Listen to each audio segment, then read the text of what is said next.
Hiya 10. So I thought we'd just do something different for the very last week of remote learning because you've done quite a lot of the poetry now and quite a lot without me, and I'd rather just go over the last ones when we are back in school hopefully and we return to a little bit of normality. And this past week you have been doing some work from the English language papers. Now the way that English language works as a qualification is that you have to sit two papers for it. So there is paper one and paper two, which is pretty obvious. And what you've been doing this week, where you've been watching the videos from Mrs. Webb and you've been doing the bits of creative writing, that is for section B of paper one. Now that question on its own, using that technique, drop, shift, zoom in, zoom out, that question alone is worth 40 marks and the paper itself in total is an 80 marker.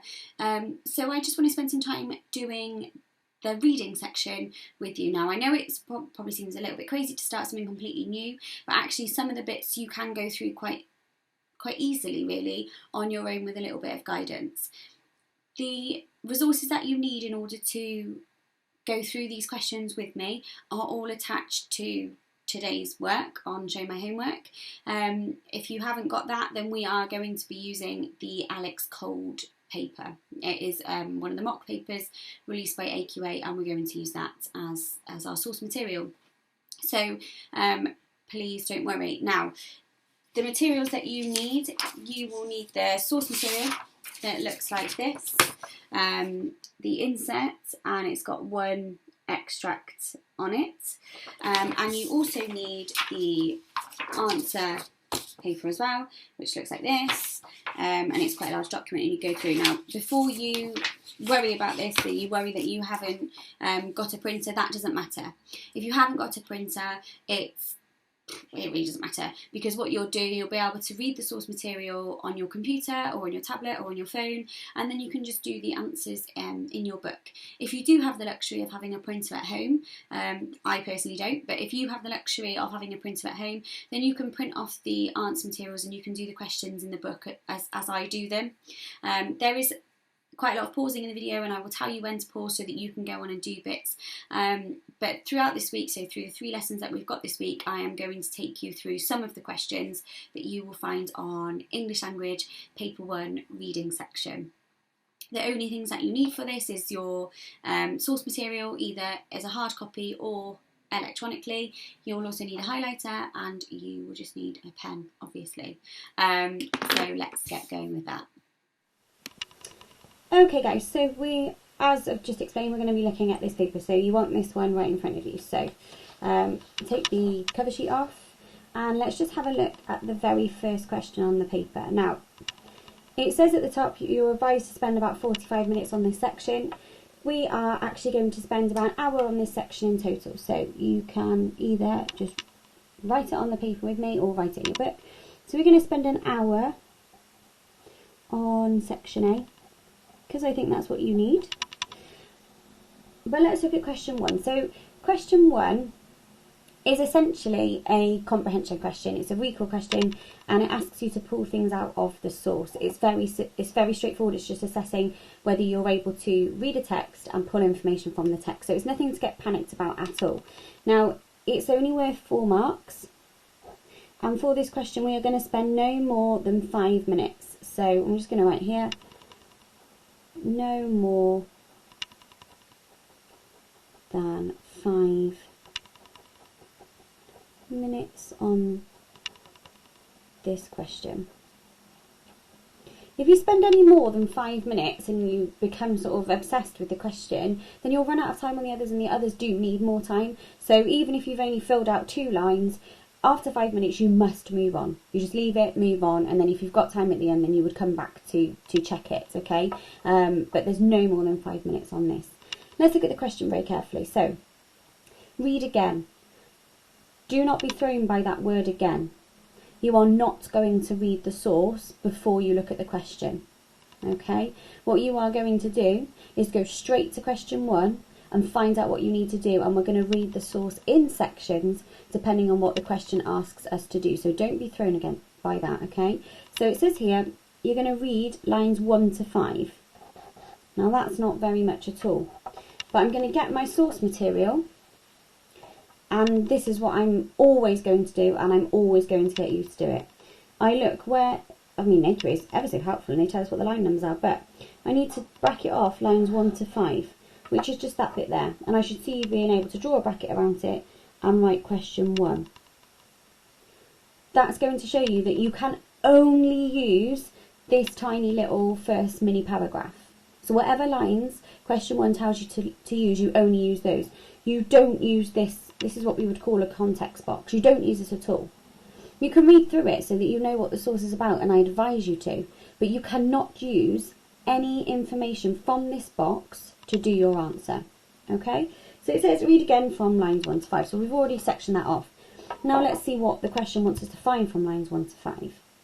It says list 4 things about the bird in Alex's nightmare from this part of the source.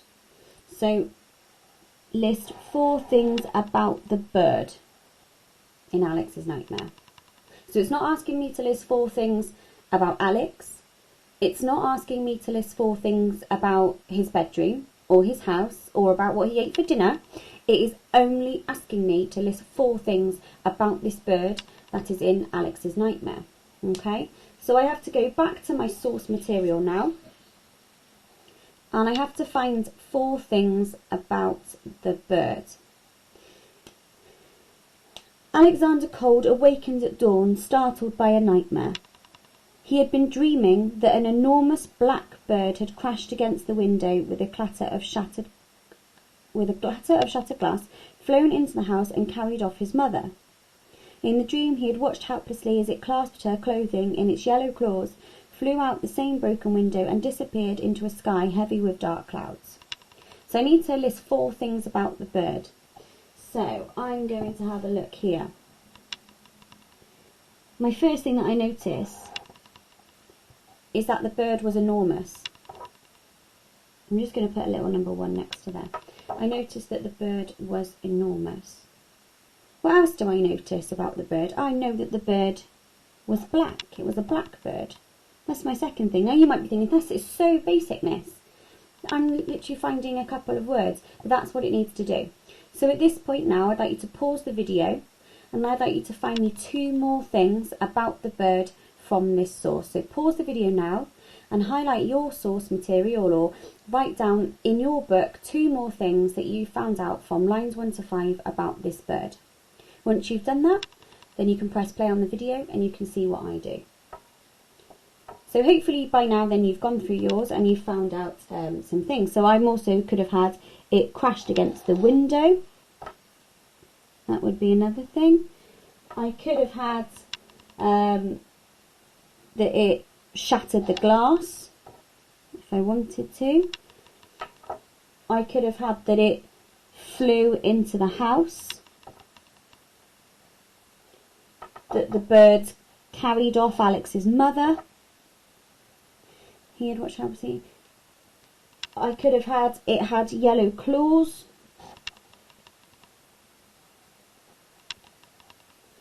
I could have had it disappeared into the dark sky. Now what you'll see there is that there are 8 possible things that I could have gone for. And this question is usually will give you more things than you need. You only need 1 short idea per answer line. Okay, so in the actual answer booklet you only need to put 1 thing, so you don't need to write the whole sentence. I'm going to show you how we do that. So whatever you've gone for now, you are going to pop them into the answer box, and you'll see how simple this is to do. So where's my answers? So list 4 things, and I need to write just 1 point for each line. Okay, I get a point per mark. So I might say 4 things about the bird. It was black.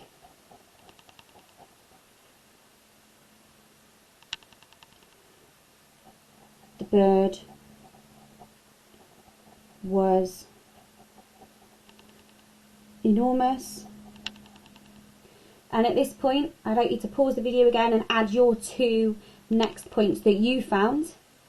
Once you've added your 2, then I'm just going to add mine, so you can press play on the video as soon as you filled in your answers for 3 and 4, whether that's on the sheet that you've printed or whether that's in your book. So add yours now. I'm also going to add, it had yellow claws.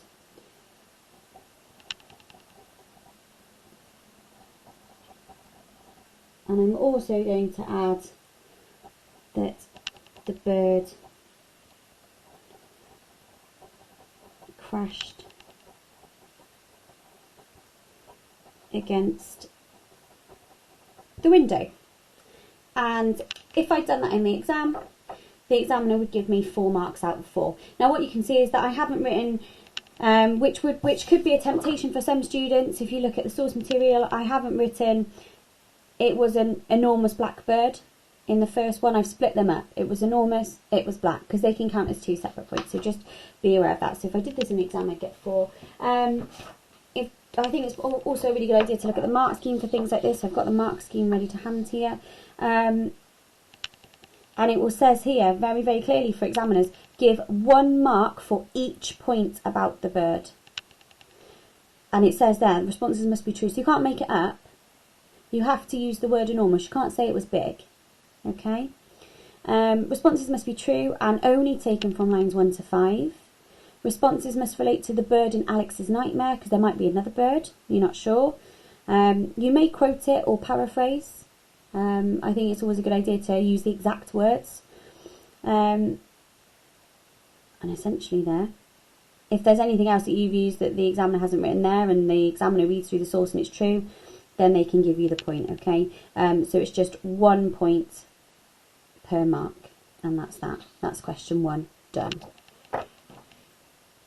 So there's not much left for me to say about that, but make sure that you've got some notes about how you would do this in the exam. So I'm going to do these with you, and I'd like you to not just do these on the answer sheet, I'd like you to put these into your actual class book. So make a title then. I'm doing it on here because I haven't got an exercise book, but how to complete P1Q1. First thing to do. The first thing we did was highlight the key words in the question. Okay, that was quite a simple thing for us to do. We had to look at which lines it was and what we were being required to get information about. The second thing I did, I section off the lines in the source material, and I want to see everybody doing that every single time, even if you think, well, that's so obvious, it's the first paragraph. I don't care. I still want you to section it off because it makes you focus. In exam situations, the pressure sometimes gets to you, so you do need to do it. So you should be sectioning it off, and it should look like that. A little bracket around the lines that the question asks you to use, labelled Q1. The next thing that we had to do then, we read through the lines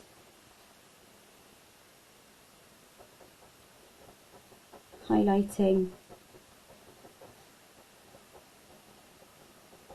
relevant information as you read.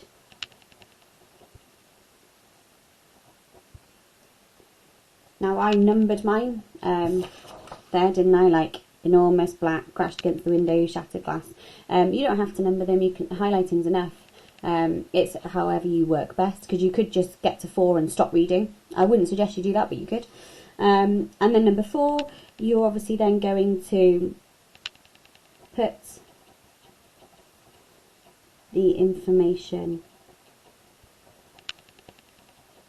into 4 lines. 1 point per answer. Okay, so we don't want to have it was black and enormous in 1. We're just going to have it was black for 1, it was enormous for 1, 1 point per answer. And then the 5th thing, no more than 5 minutes. And rest assured, this will be one of the first things that we do when we come back to something resembling normality, and I am teaching you again, so I want to make sure that you can all do this question on your own by looking at this video, because this is exactly how I would teach it in class. So make sure that you know the technique, make sure that you know the 5 steps, so that when I give you a question like this, when we come back, that you all know how to do it.